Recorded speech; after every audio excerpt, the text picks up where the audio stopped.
Ang gugma, di gud basukod oy, kung unsa ang gidugayon na ang inyong relasyon, ingon man kung unsa siya ka sa atubangan sa mga tao.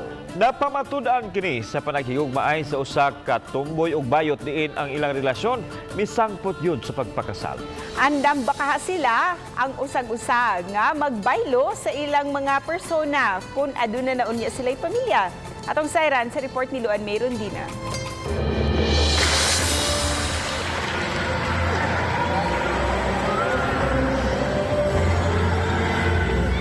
Nga gisilyuhan nila ni John Vincent Cotara, aka Nicole, ug Mary Jane Digamo, aka MJ, ang ilang gugma niadtong Sabado sa Our Lady of Fatima Parish sa Mustang, Barangay Pusok, Dakbayan sa Lapu-Lapu.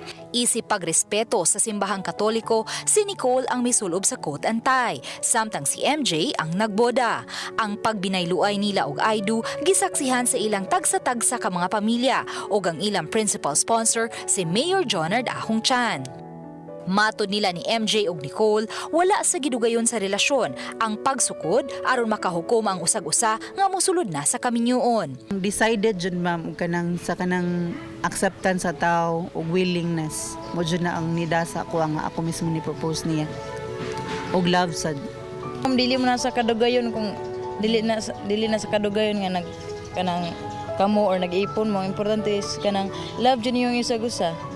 Pulos mga trabahante sa MEPS 1 ang duha, apan nagsugod ang ilang gugma human magkaila-ila atol sa fiesta sa Talibon, Bohol.